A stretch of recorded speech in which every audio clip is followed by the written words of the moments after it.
If you enjoy hearing these eerie tales and want more to help you drift off or keep you up at night, don't forget to tap the like button. It really helps the channel grow. The Door. It started with a Craigslist ad. Room for rent, $400 per month, utilities included. No pets, no loud noises after 10 p.m. I was desperate. My job barely covered my bills and I couldn't stomach another month of sleeping in my car. The place seemed perfect, too perfect, honestly. A fully furnished room in a nice neighborhood for $400. I should have questioned it more, but desperation has a way of silencing your instincts. The landlord, Mr. Harlan, was a wiry old man with a stooped posture and a voice that barely rose above a whisper. When he showed me the house, everything seemed normal, except for one thing: the door at the end of the hallway. It was different from the other doors in the house, thicker, with no handle or visible hinges. A faint scratching noise came from behind it, like branches brushing against glass, even though there were no trees near that side of the house. "What's in there?" I asked, pointing at the door. Mr. Harlan's face darkened. "That's not your concern. The rent is cheap for a reason. Don't go near it, don't touch it, and above all, don't listen to it." I should have walked away right then, but I didn't. I moved in the next day. The first few nights were quiet. The house was eerily silent, but I chalked it up to Mr. Harlan being old and reclusive. The door at the end of the hallway didn't bother me much, until the fourth night. That was the first time I heard the whispering. At first I thought it was Mr. Harlan talking to someone, but when I crept out of my room I realized it was coming from the strange door. The whispers were soft and rhythmic, like a lullaby sung in a language I didn't understand. I pressed my ear to the door, and for a moment, the whispers stopped. Then, clear as day, I heard my name. Michael. I stumbled back, heart pounding. I convinced myself I was hearing things and went back to bed, but I couldn't sleep. The next morning I asked Mr. Harlan about it. He looked at me with a mix of pity and fear. "I told you not to listen," he said. "That room, it's not empty." I pressed him for answers, but he refused to say more. The whispering continued every night, growing louder and more insistent. By the seventh night, it wasn't just whispers. I started hearing knocks, faint at first but steadily growing louder. It sounded like someone, or something, was trapped inside, pounding on the door with frantic desperation. "Let me out," a voice begged one night. It sounded like a woman. The next night, it sounded like a child. "Michael, please," it whimpered. "It's so cold." I stopped sleeping. I stopped eating. My days became a haze of paranoia, and my nights were consumed by the whispers, the knocks, and the voices. Finally, I couldn't take it anymore. I waited until Mr. Harlan left for his weekly grocery trip. Armed with a crowbar, I approached the door, my heart hammering in my chest. The whispers stopped as I got closer, replaced by a low, guttural growl. "Don't," the voice said. It didn't sound human anymore. I hesitated, but something inside me, curiosity, stupidity, or a mix of both, drove me to wedge the crowbar into the edge of the door and pry it open. The moment the door cracked open, the lights in the house flickered and went out. A blast of freezing air hit me, carrying with it a foul stench like rotting meat. Inside the room, there was nothing but darkness. Not just the absence of light, but a suffocating, living void that seemed to reach out for me. And then I saw them. Eyes. Dozens of them. Red and unblinking, staring at me from the darkness. A hand shot out of the void, long and skeletal, its fingers impossibly long and sharp. It grabbed my wrist, its touch ice-cold and burning at the same time. "Thank you," the voice said, no longer pleading but triumphant. I screamed and pulled away, slamming the door shut with every ounce of strength I had. The whispers immediately started again, louder and more chaotic, like 1,000 voices screaming in unison. Mr. Harlan found me huddled in a corner of the living room when he got back. He didn't say anything, just helped me up and handed me a glass of water. "I told you not to listen," he said quietly. I moved out that night, leaving behind all my belongings. A week later, I drove past the house. The windows were boarded up and a for sale sign was staked in the yard. I never went back, but sometimes late at night, when I'm alone in my new apartment, I hear faint whispers coming from the closet, and they know my name. My sister's ex-boyfriend keeps showing up at family events. She's been dead for 2 years. When my sister Lisa died 2 years ago, our family changed forever. We weren't perfect before. Who is? But Lisa's death fractured us. My dad barely speaks anymore. My mom busies herself with every charity event she can find, and I've been stuck, angry, looking for someone to blame. Lisa was the glue that held us together. She was warm, outgoing, always laughing, the kind of person people gravitate to. She loved hiking, photography, and the outdoors. Her death, officially ruled an accident, was almost poetic. She slipped while hiking and fell into a ravine. At least, that's what the police report said. But if that's true, why does it feel like her ghost never left? Lisa's ex-boyfriend Matt was never part of our family. He and Lisa dated for about a year before she broke it off. She said he was controlling, obsessive, constantly texting, showing up unannounced, making passive-aggressive comments when she spent time with her friends. I remember her joking about it once, calling him my stage 5 clinger. But it wasn't funny. Not really. After the breakup, Matt didn't take it well. He kept texting her, leaving voicemails, even sending her flowers at work. She brushed it off, said he'd get bored eventually. I thought she was right. Until the funeral. Matt didn't come to the service, thank God. But a week later, he showed up on our doorstep.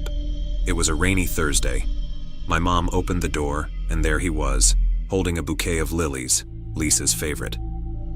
"I just wanted to pay my respects," he said. His voice was soft, his head tilted like he was trying to look vulnerable. My mom, who has never been good at saying no, let him in. Matt sat on our couch, talking about Lisa as if he knew her better than we did. He described her laugh, her smile, the way she always ordered pancakes with extra syrup. My dad stayed silent, his jaw tight. When Matt finally left, I asked my mom why she let him in. "He's grieving too," she said. But I couldn't shake the feeling that Matt wasn't grieving. He was lurking. Over the next few months, Matt kept appearing. He showed up at family barbecues, holiday dinners, even my dad's birthday party. Always uninvited, always with some excuse. "Your mom said it was okay," he'd claim, or, "I thought Lisa would have wanted me here." My parents, blinded by their own grief, let it slide. "He's harmless," my mom said. "He just misses her." But it wasn't harmless. Not when he started asking questions. Last Christmas, Matt cornered me in the kitchen. "She was different with me, you know," he said, leaning against the counter. I stiffened. "What's that supposed to mean?" He smiled, that thin, unsettling smile I'd seen so many times. "She told me things she wouldn't tell anyone else." "Like what?" His smile widened, like how she wasn't scared to die. That night, I went through Lisa's journals. She was the type to write everything down, her thoughts, her plans, even little grocery lists. Most of it was normal Lisa stuff, song lyrics, doodles, random observations.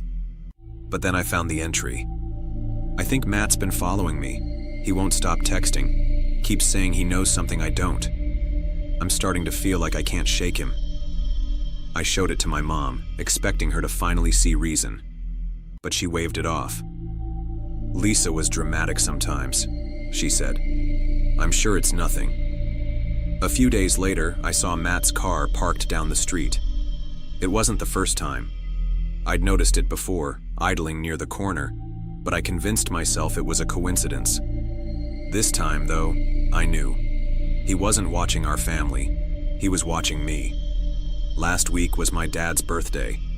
Matt showed up, holding a gift he claimed Lisa would have bought. a coffee table book about hiking trails.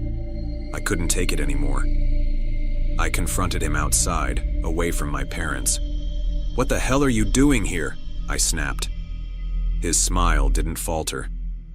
"Paying my respects," he said. "Lisa broke up with you. She wanted nothing to do with you. Why can't you let her go?" His eyes darkened. "She told you that?" "Yes." He took a step closer, his voice dropping to a whisper. "She told me a lot of things too. Things she didn't tell anyone else." Then he said something I'll never forget. "I was there, you know, on the trail. I felt like the air had been sucked out of my lungs." "What?" He smiled again, a cold, empty thing. "She didn't fall. She looked me in the eyes and asked me to let her go." My stomach churned. "You're lying." He tilted his head, studying me. "Am I? Ask yourself this. If she slipped, why didn't she scream?" I called the police that night. I told them everything, the stalking, the journal, his confession. When they went to his apartment the next morning, it was empty. No furniture, no clothes, no sign he'd ever lived there. It's been a week now. I haven't told my parents what he said. I don't know if they'd believe me. Every night I double-check the locks. Every night I sit in my bed clutching my phone, too scared to sleep. Last night I finally decided to look through Lisa's journals again. I don't know why. Maybe I thought I missed something. Maybe I was looking for answers. But this time, there was something new. The last page, which had been blank before, now had a single sentence scrawled across it in jagged black ink. "He's not watching. He's inside." I found my missing brother on a forum for the dead. I found my missing brother on a forum for the dead. I never thought much about online forums until one of them brought my brother back. Ryan had been missing for 2 years. One day he went out to grab coffee and never came back. No suspicious activity on his bank account. No weird phone calls. No signs of struggle. Just gone. The police said he'd likely been abducted, but without evidence, they couldn't do much. My family fell apart. My mom stopped eating. My dad stopped talking. And I just stopped feeling. Late one night, while spiraling through forums about unsolved disappearances, I stumbled upon a thread titled "Messages from Beyond, Connecting with the Lost." It was buried deep within an obscure corner of the internet and full of people claiming to receive messages from the dead. It sounded ridiculous, but one comment caught my attention. A user named Echoing Void posted, "Sometimes the missing don't know they're gone. Sometimes they're here, looking for home." Below, someone replied, "How do you know?" And Void answered, "Because I am one." For whatever reason, grief, desperation, or lack of sleep, I created an account and messaged Void. I typed, "If you're really one of the missing, prove it. Tell me something only you would know." The response came within minutes. "What do you want me to prove? That you once broke Ryan's nose during a stupid fight over a game of Mario Kart? That he forgave you before you forgave yourself?" My stomach dropped. I hadn't told anyone about that, not even my parents. It was just one of those childhood moments you carry like a secret scar. I asked, "Who are you?" Void's reply, "I think you know." The next few weeks were a blur. I spent hours every night talking to Void. He said the world he was in was a fractured reflection of ours, familiar but empty. The sky was always gray, the streets abandoned, the air heavy with silence. He couldn't explain how he got there, only that he woke up in this place and couldn't leave. The more we talked, the more he sounded like Ryan. He even remembered details no one else could, like the nickname he used to call our childhood dog, or how he'd secretly taped my embarrassing middle school dance recital to blackmail me later. One night, Void said something that terrified me. He typed, "They're watching me now. They don't like that I'm talking to you." I asked who they were, but his responses became cryptic. "The shadows. The ones who keep us here. They don't like noise." That was the last I heard from him for weeks. Then, a new message appeared in my inbox. "Do you want to see me?" Attached was a link to a live video feed. I hesitated but clicked. The stream showed a dimly lit street that looked eerily like the one Ryan and I grew up on. The houses were distorted, their shapes wavering as if viewed through heat haze. In the distance, a figure walked toward the camera. As they drew closer, I recognized his face. It was Ryan. But something was off. His eyes were too wide, his movements stiff, like a puppet on strings. He smiled at the camera, but it wasn't the smile I remembered. It was forced, unnatural. He raised a hand and waved. In the live chat beside the video, he typed, "It's me. I told you I was here." I couldn't move. My heart felt like it was trying to escape my chest. Suddenly, the camera shook violently. The shadows behind Ryan began to shift and ripple, forming towering figures with jagged edges. They moved closer, their distorted limbs reaching for him. Ryan typed, "They're coming. You have to help me. Find the door." The feed cut out. I spent the next few days piecing together everything he'd said about his world, looking for clues about the door. It wasn't much, but he'd mentioned a specific place from our childhood, an old abandoned cabin in the woods where we used to play. I drove there, half expecting nothing. The cabin was just as we'd left it, rotting and overgrown. Inside, I found a trapdoor beneath a threadbare rug. The ladder below led to a tunnel that stretched on for what felt like miles. At the end was a heavy iron door with strange carvings. As I touched it, my phone buzzed. A message from Void. "They know you're here. Don't let them in." Before I could reply, the shadows began to seep through the walls, crawling toward me like living tar. I shoved the door open and stepped through. I don't know how to explain what happened next. One moment, I was in the tunnel. The next, I was standing in the gray, empty world Ryan had described. The air was heavy, the silence deafening. And there he was, standing a few feet away, staring at me with wide, desperate eyes. "Ryan," I whispered. But before he could respond, the shadows surged forward. The last thing I remember is his scream. I woke up in my bed the next morning, clutching a piece of paper I'd never seen before. Written on it, in Ryan's handwriting, were the words, "Don't stop looking. There's another door. Hot singles near you." I was never the type to pay attention to neon-colored ads blinking on my screen at 2 in the morning. I'd usually ignore them, maybe laugh at their ridiculous claims. So, when I first saw one that said "hot single ladies in your area," I scoffed and scrolled on. But after a few minutes of mindless browsing, I noticed the ad changed. This time, the text read, "Hot singles, only 2 kilometers away." I paused. Ads often track your location, but it felt weird to see the exact distance spelled out. I shrugged it off. Just a marketing ploy. Nothing new. I got caught up reading a thread for a while, then refreshed. That's when I saw it again. But the distance had shrunk. "Hot single near you, 500 meters. There was a face on the banner, a brunette with unsettlingly pale eyes, the iris so washed out it was nearly white. She stared through the screen with a knowing smile. Something about her expression felt too personal, like she knew I was watching. A quick shiver ran through me, but I chalked it up to late-night nerves. I forced my attention elsewhere, until another refresh brought up a third ad.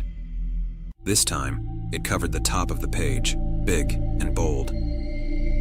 "I'm closer than you think, 100 meters away." My stomach twisted. I peered out my window, scanning the empty sidewalk lit by a single, flickering street lamp.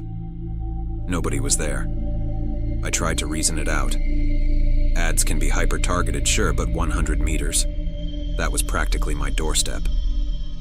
I told myself to ignore it, but it got worse.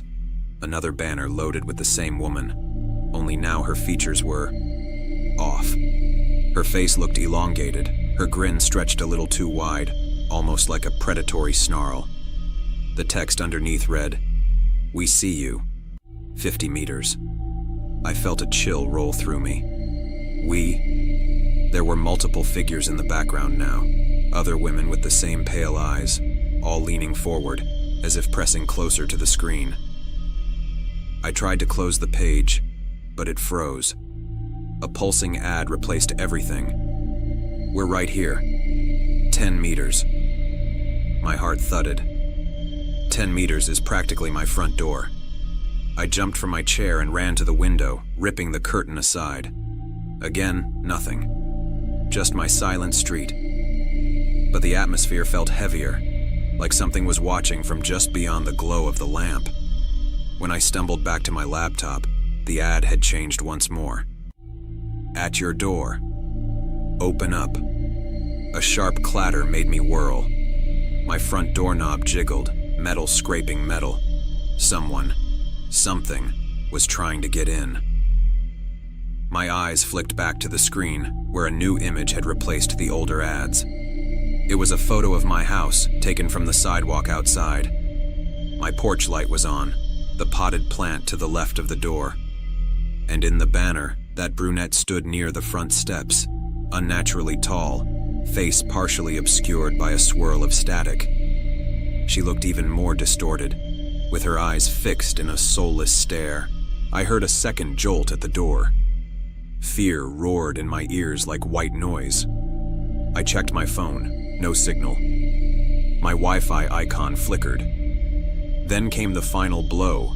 The ad changed yet again, displaying my exact address beneath a brand new photo of me, bathed in the monitor's glow, taken from outside my window.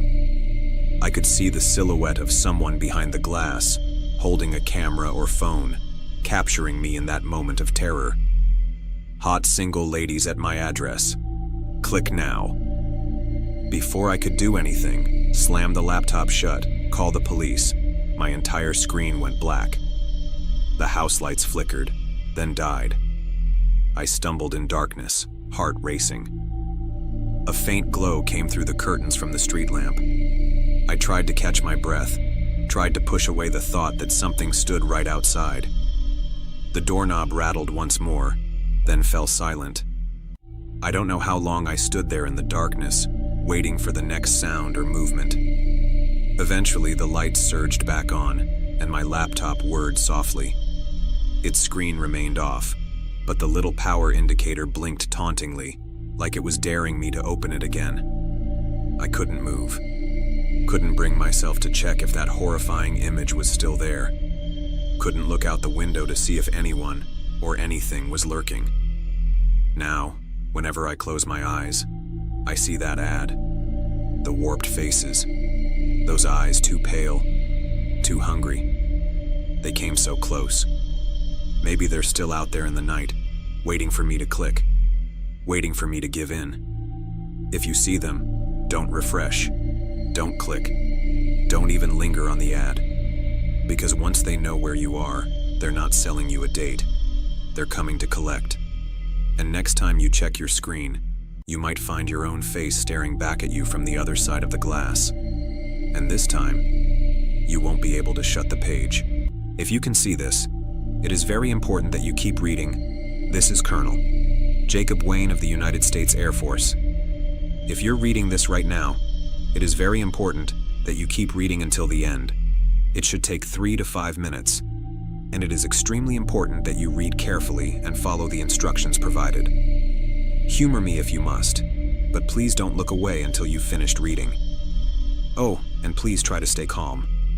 Any increase in your stress levels will draw their attention. Ergo, I won't go into detail as to how you got where you are. How you got here isn't as important as getting you out. Believe me when I say we are working on that right now. The best way to help yourself is to keep reading. Don't scan ahead. Don't read out loud. Just read. Right now, you're probably thinking back on the past few days and nothing felt out of the ordinary. You went about your regular daily activities with nothing unusual to report. That's because they are very good, so good most people don't even realize they're in the simulation. Even as our code works its way deeper into their program, they are monitoring you. So please, remain calm. It was tricky, but we found a way in to communicate directly with you.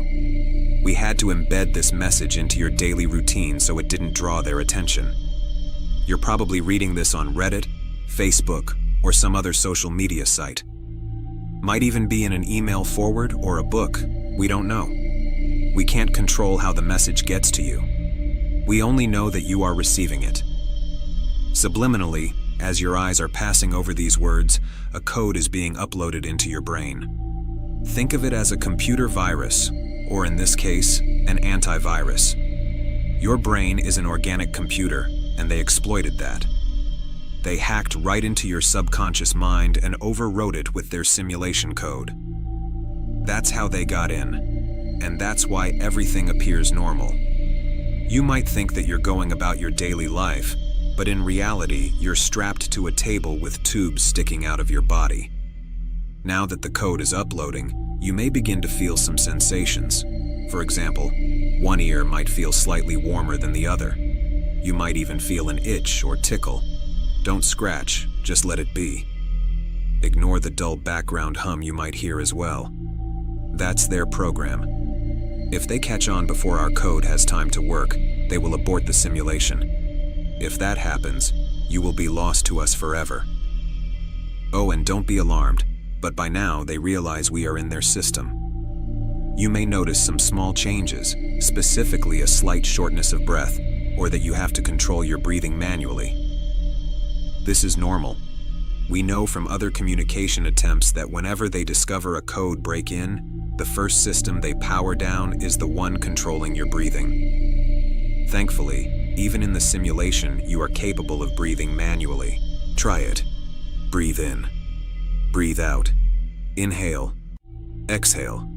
Awesome. You're doing just fine. They've probably figured out there's a glitch, but if our code is working, we've disabled their ability to do a hard reboot.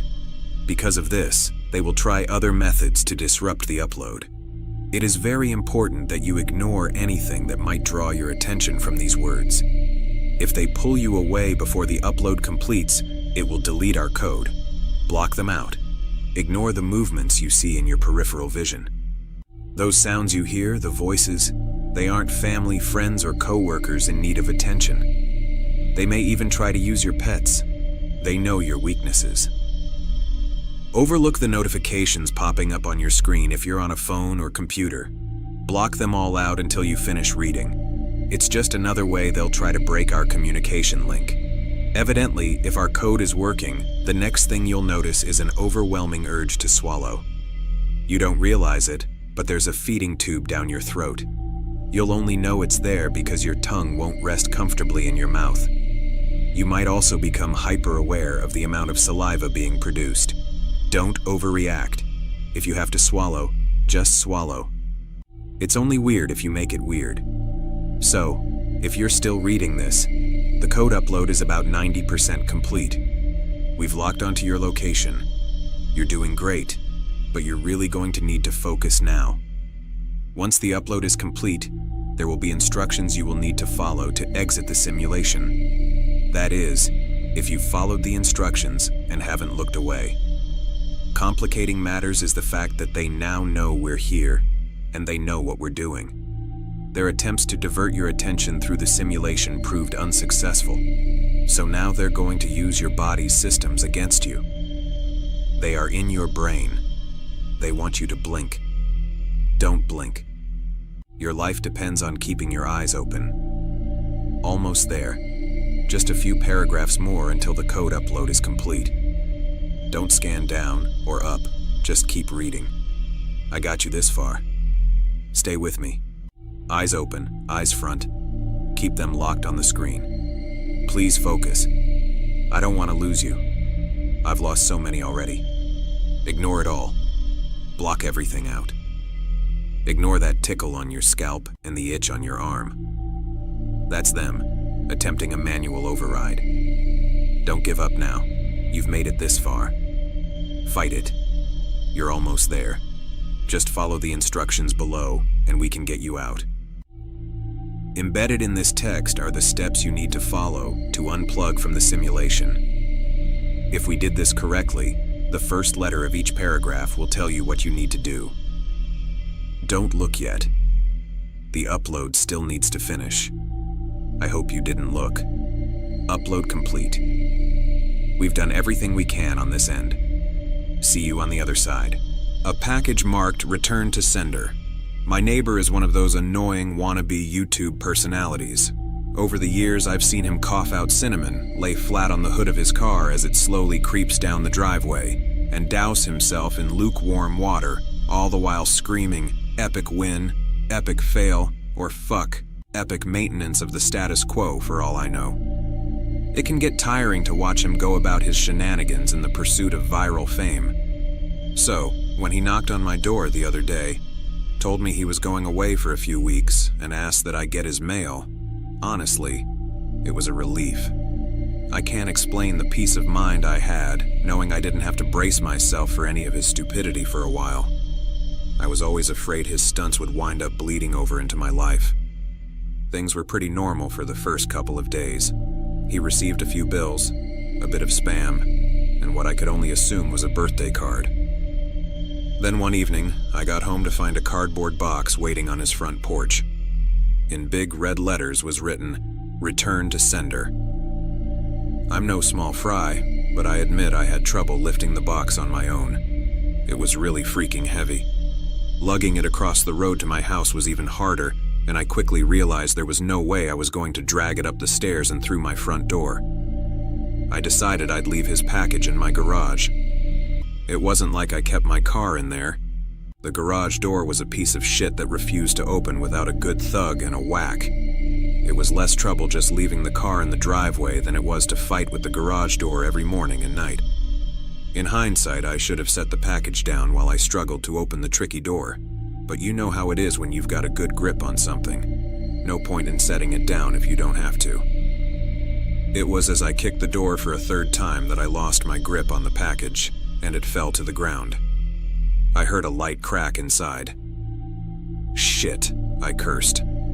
I hoped I hadn't broken anything important, but figured I just wouldn't tell my neighbor about it and let him assume the break happened en route.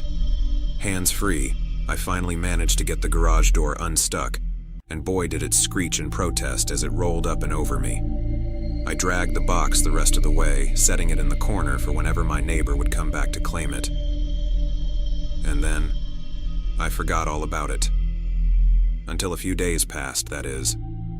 I'm not sure exactly how long it took for the smell to waft in from the crack under the garage to house door, but it came in slow progression.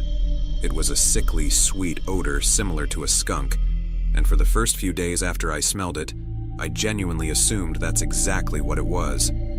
Roadkill that had left its mark on my house. It was only when I realized the scent was growing more intense instead of fading that I went looking for a source.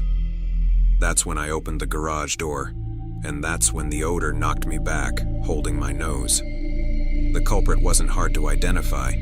The only change in my garage was the box in the corner.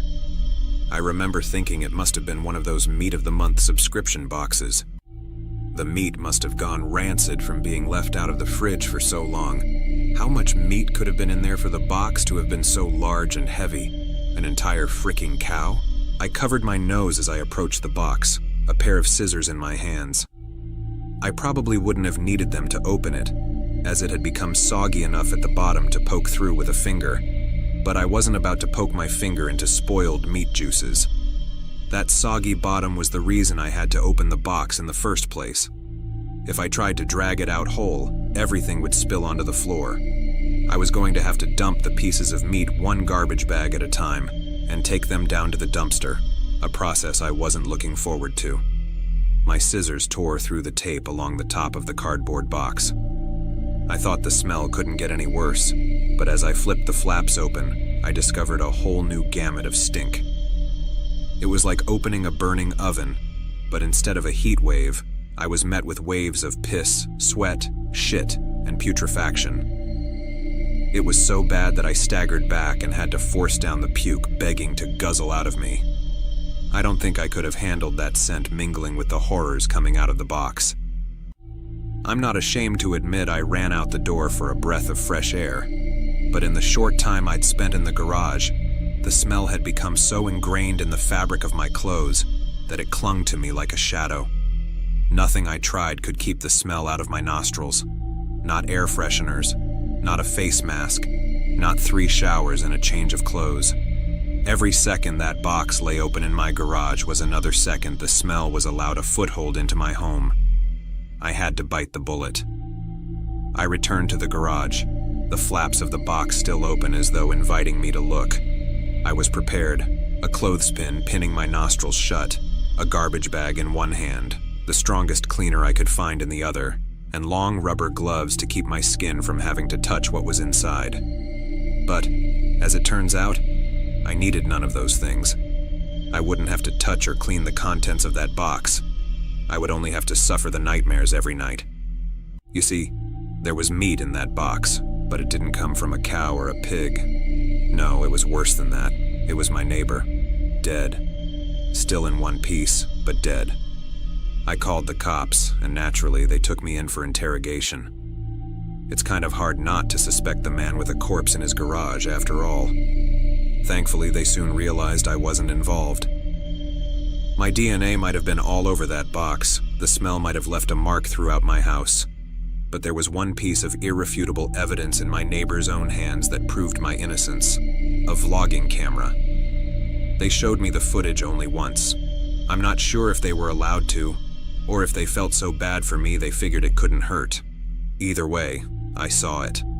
My neighbor was sitting in the box outside of a shipping facility, laughing as he told the world how he was going to mail himself across state lines. He'd brought pee bottles, food, a pillow, and a few flashlights. His friend, a guy I'd seen at his place several times to help with his stunts, closed the lid and presumably dropped him off for shipment. Throughout the next couple of hours, or days, I'm honestly not sure, my neighbor recorded a few short clips about his progress.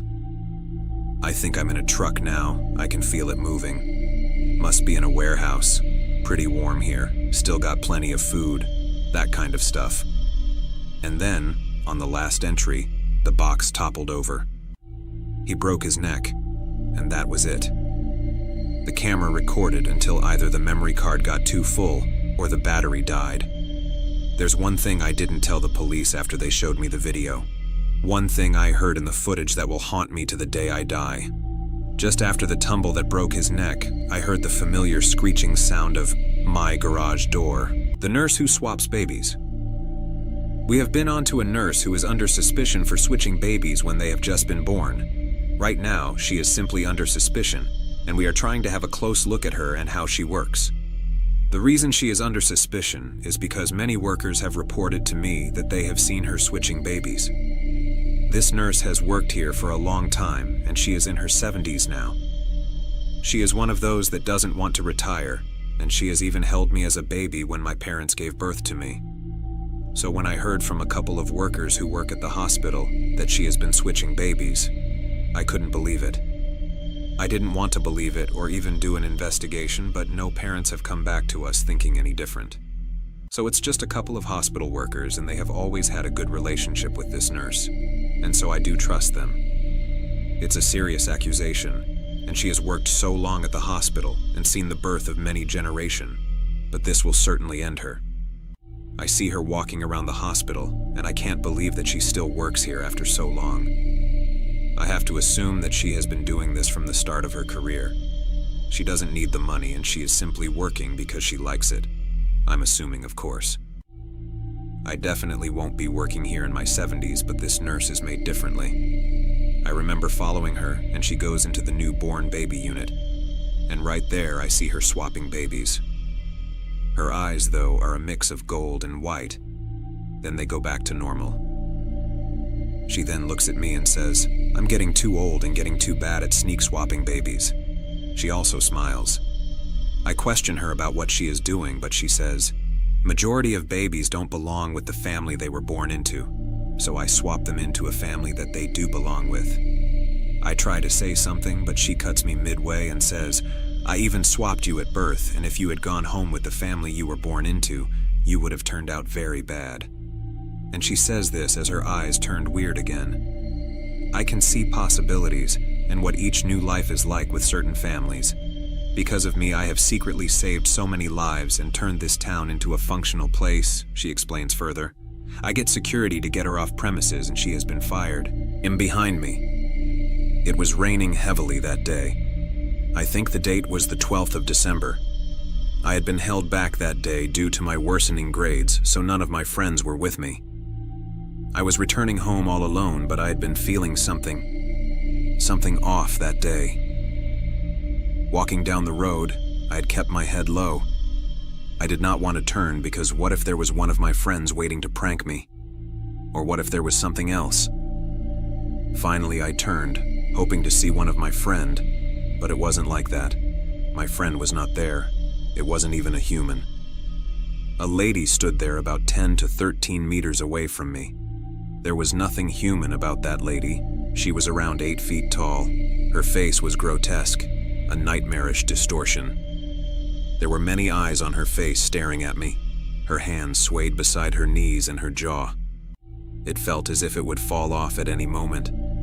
I froze, trying to understand what I was seeing. But then she started running towards me on all four. I was held aback and closed my eyes in response. It took a lot of courage to open my eyes, but she stood just there where she was when I closed my eyes.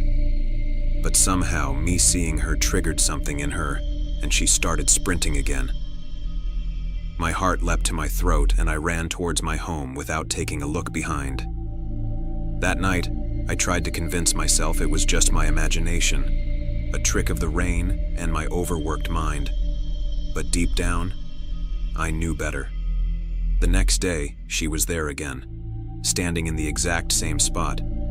My stomach churned as I realized her movements were tied to me. Every time I looked at her, she moved closer.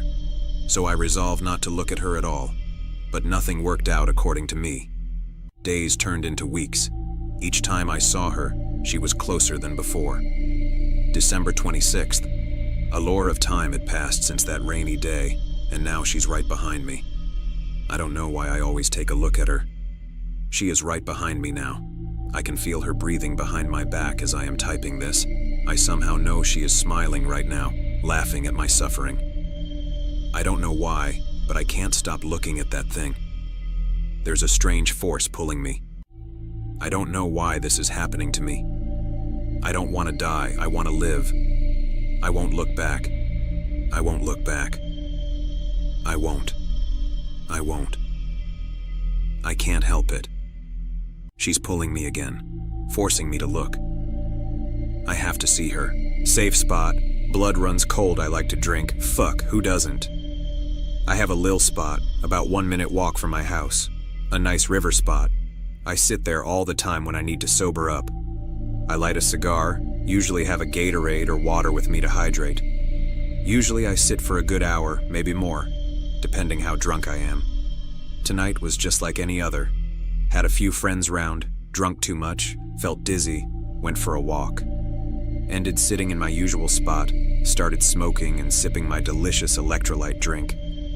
I always have earphones in, listening to music and just thinking, letting myself be sad, happy, angry, whatever the hell my heart wants me to feel. So I'm sat there, enjoying the peace. It's super quiet there all the time. Sometimes I even nap like 15 minutes at 4 a.m. It's a safe spot. Tonight, however, I suddenly started to feel dread. I mean, like, my blood started to run cold.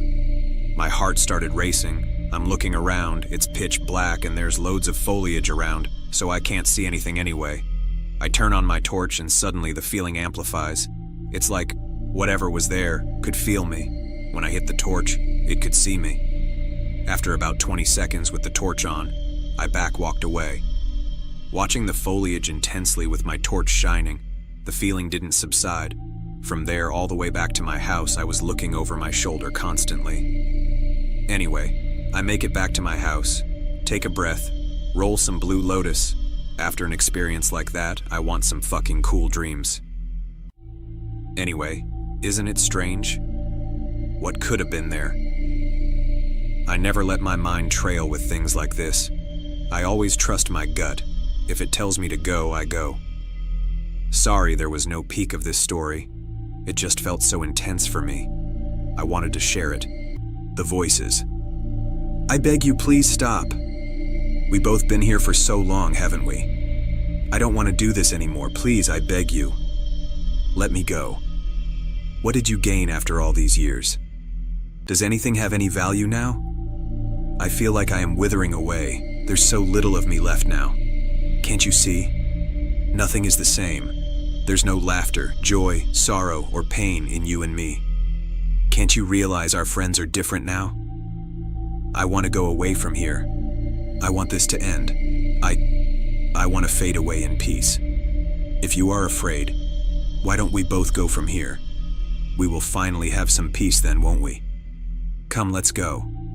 I don't think I can hold on much longer, please. As you see, Doctor, I always hear this voice for past couple of months. It doesn't matter if I'm awake or asleep, the same words keep looping in my head. I am really scared, Doctor. Peter somehow managed to put down his words before the doctor. He was there because of the positive reviews online. Peter was afraid that he was seriously ill, but the doctor was perfectly calm and said, "That's nothing serious, so calm down, Peter. No need to worry."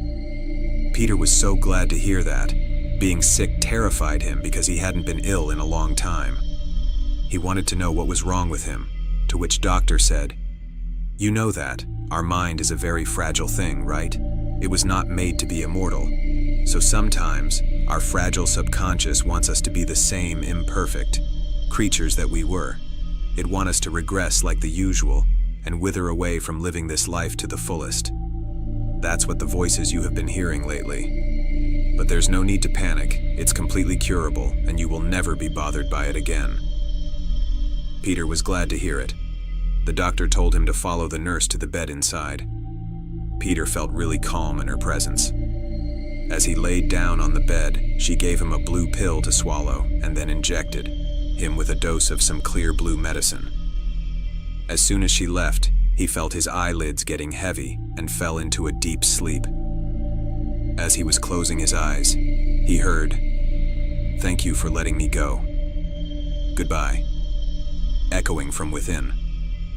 When he finally woke after 4 hours, he felt as if he lost something, but he couldn't understand what it was. It seemed to be important, but he couldn't remember. But he was happy that the voices stopped. Now there's nothing between him and his work. He paid the doctor extra and left for home after thanking him. Once he left, the doctor wrote his logbook. Patient name, Peter status. Patient approached me with increased level of self-awareness. His subconscious was almost successful in making him understanding the truth about being immortal. Thankfully, he has been successfully cured like the previous patients and will reintegrate himself into his role soon as he is now free of the voices. End of log. The Bart shirt. This is the most recent creepy thing that's happened to me. Definitely not the worst creepy thing that's happened to me, but this was pretty terrifying. So a few months ago I woke up in the morning, like most people do. I did the usual, brushed my teeth, made my bed, scrolled through social media a bit, then went to change my clothes. So I opened my shirt drawer and picked out a Bart Simpson shirt. The shirt was just plain dark red, almost black, with Bart on a skateboard. So far, so good, right? So I sat on my bed, still shirtless, to check my phone for a sec. I looked back at the Bart shirt, then back at my phone, then back at the shirt, then thought to myself, hey, weren't his eyes open last time I looked? I just brushed it of as my tired brain playing tricks on me. Then I looked again. WTF, his eyes are opened now. Okay, weird that my brain did it twice, but not too strange. I looked again, and to my surprise, his eyes are closed again. WTF. So this happens like 3 more times throughout the span of like 5 minutes, and at this point I think I must be tweaking. Until I finally see this shirt blink right in front of my eyes. I didn't know what to think, so I just threw the Bart shirt into my laundry basket and wore another shirt. Then continued the rest of my day. Never really thought I would catch my own shirt in 4K Toy Story style. Never ignore your intuition and don't go out, you senior boys. TW16F, true story once again. In 9th grade, I was a pretty bad kid, always smoking or drinking or sneaking out. Well, I ended up meeting a just senior boy who asked me to go on a date with him. I was super excited because I had never really gone on an actual date since all of them were just me sneaking off to their house to drink or parties with lots of other people. I told my parents and they were fine with it as long as they met him first. I got all dolled up and he showed up at my door. He was really awkward when he met my parents, which was fine, but it gave me a really weird feeling in my stomach. I went into his car and asked where we were going to go. He started driving around and ended up pulling into behind our high school and parked. I was kind of disappointed since I thought we would actually be going out somewhere, but that was the least of my issues. He turned the car off, which immediately made me uneasy. Everything in my brain was telling me to go home right now, but I was far away, and I didn't really have an excuse to ask my mom to come get me since nothing had happened yet. He asked me to go in the back seat with him and I said no. He started asking over and over, and while I continued saying no, began screaming at me to get in the back. I tried to get out of the car, but my door wouldn't open. He grabbed my arm really hard and forced me to look at him. He told me if I didn't get in the back, he was going to hurt me. I told him to let go, and that he was already hurting me, and he said he could make it a lot worse. I was so terrified. But right at that moment, my mom called me, and I convinced him to let go so I could pick up. I answered and told him she said I needed to come home because I didn't clean my room. He ended up driving me home and was grumbling the whole way back about how I was a frigid bitch. The minute he pulled near my house, I was finally able to get out, and I ran in and told my mom everything. She said she had a really bad feeling too, and that's why she called and said I needed to come home. I don't know if he really would have hurt me, but I'd like to think that her intuition saved my hide.